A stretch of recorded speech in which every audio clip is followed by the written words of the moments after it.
Aliás, cada vez mais especialistas do mundo vêm falando sobre a importância dos primeiros 1000 dias de vida do bebê. A gente está falando da criança grande, mas vamos voltar um pouquinho nesse tempo aí? São os 9 meses de gestação e os 2 anos após o nascimento. É nessa fase que você consegue prevenir alguns problemas futuros na vida da criança. Quem vai contar tudo pra gente, quais são eles, é a pediatra endocrinologista Maria Cláudia Schmidt. Doutora, seja bem-vinda, tudo bem? Obrigada. Ai, doutora, eu não aguento. Vamos falar daquele VT primeiro. A criança, ela tem que ter um norte na vida, que é o pai e a mãe. Se a mãe e o pai dão ali qualquer opção para ela comer e tem esse armário cheio de bolacha, chocolate, ela vai escolher errado, né? Na verdade, as opções são aquelas que tem na sua casa. Né? Então, a gente prepara os pais que não é a criança que vai ao mercado e compra, são os pais que compram. E essa orientação é dada aos pais sobre a qualidade. A criança vai comer o que tem em casa realmente. Claro, quando ela começa a escolher, mas quando ela ainda não consegue escolher, quando ela tá assim, ó, um bebezinho lindo, né? 1000 dias de vida. A gente tá falando desde o primeiro dia que se concebe ali e que o neném se forma. Começa ali o cuidado com o bebê? Atualmente, assim, a Sociedade Brasileira de Pediatria e vários estudos da Academia Americana de Pediatria também reforça que a preparação para a gestação já é importante para a prevenção de doenças no futuro. Então, se aquela futura gestante só toma Coca-Cola, nunca comeu na vida fruta ou verdura, ou odeia e detesta, é bem provável que para o seu filho isso irá faltar, ou que as ofertas serão inadequadas.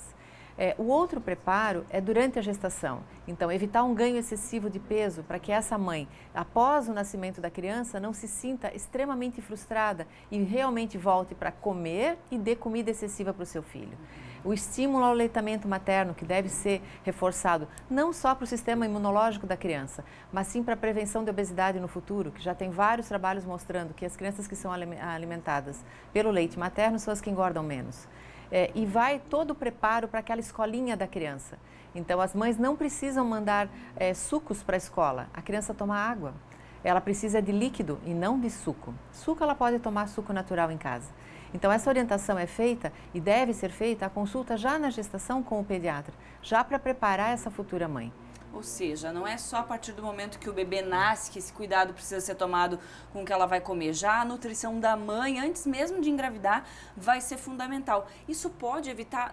A gente está falando de obesidade, né?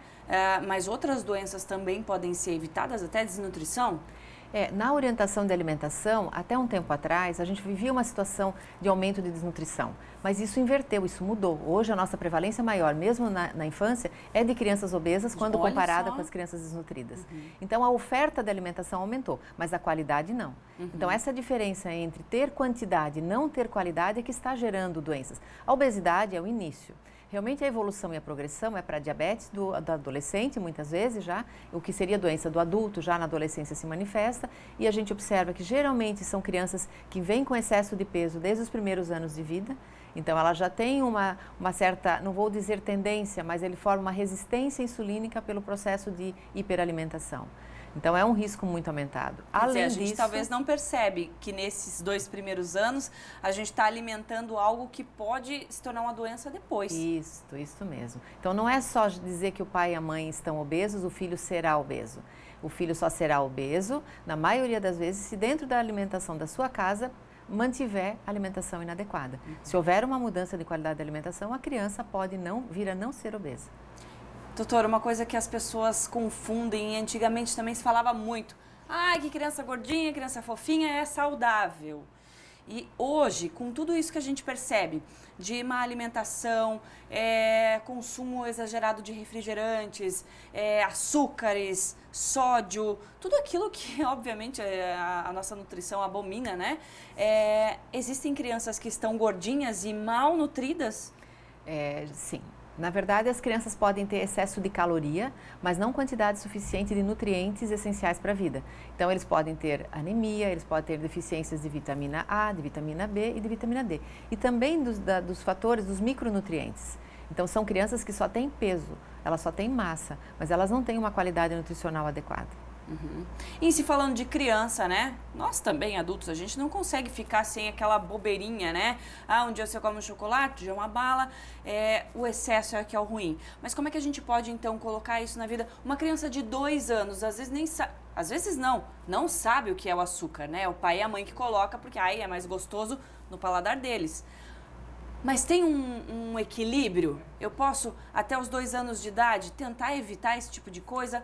Ou dá pra, de vez em quando, um fim de semana você pode comer não sei o quê, um chocolate? Na verdade, a alimentação da criança, principalmente até os 2 anos de idade, é de qualidade. Então, ela tem que ter frutas, verduras e qualidade. Ela não precisa do açúcar e ela não precisa do excesso de sal. Acontece que após os 2 anos, a maioria das crianças já está numa escolinha ou numa creche e ela vai ter contato com isso. Então, não é só a oferta do que se dá, é ter atividade física para gastar aquilo que come. E essa situação está também invertida. As crianças estão muito dentro de casa e quando chega no final de semana, que poderia então, após os 4 anos de idade, comer um chocolate, um doce, o que elas fazem? Elas vão para frente da televisão, comer o seu salgadinho, sua bolacha e não gastam energia.